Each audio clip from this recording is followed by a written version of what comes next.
friends, it's Laura. Today is the 1st of June. It's our first day back at the school. And I'm kind of working around the edges trying to find things to do. And one thing I noticed was this. We have this shelf here and it doesn't have too much of an identity right now. There's kind of just a mishmash of different loose parts and stuff on here.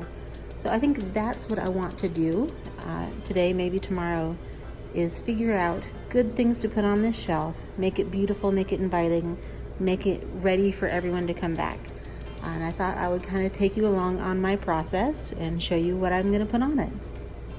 I am starting with all of this cardboard. All this cardboard came, I think, with our new freezer, and something needs to happen with it because it is just kind of all over the place. But it's such a cool material, and I think I can make it fit nicely on the shelf over there.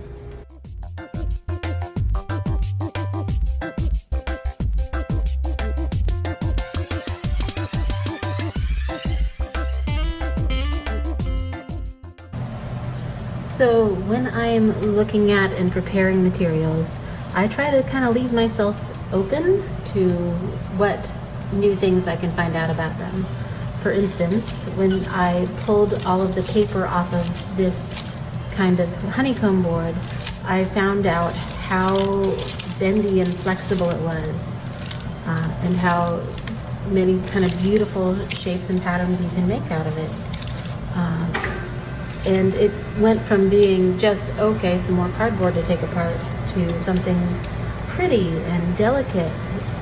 When I'm preparing to display a material for a class of children, I think about the different properties of that material, and I spend a little time playing with it, experimenting with it, trying to figure it all out.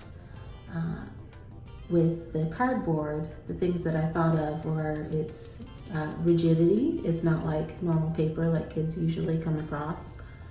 Its insides are really interesting. And it is scoreable. Like, I can cut through one side of it and have the other side stay together.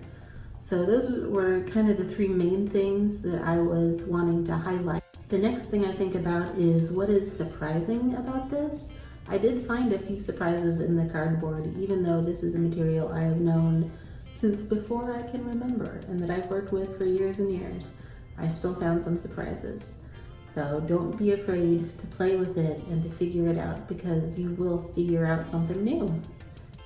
I also think about what tools will interact well with this thing.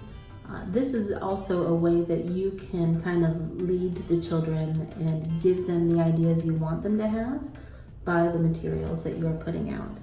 So say you have a bunch of cardboard and you want them to construct things with it.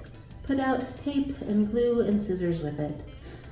Say you want them to notice the difference between coloring on it with pastels, which will stay their original color, and markers, which will get all dingy and yucky looking. You could put both of those out there and see what they notice. And then the last thing that I'm really thinking of is the environment I'm placing the materials in. What aspects and properties does the environment have? How can I let the material play off of those? In this case, I had that giant window to work with, so I really wanted to kind of play with light.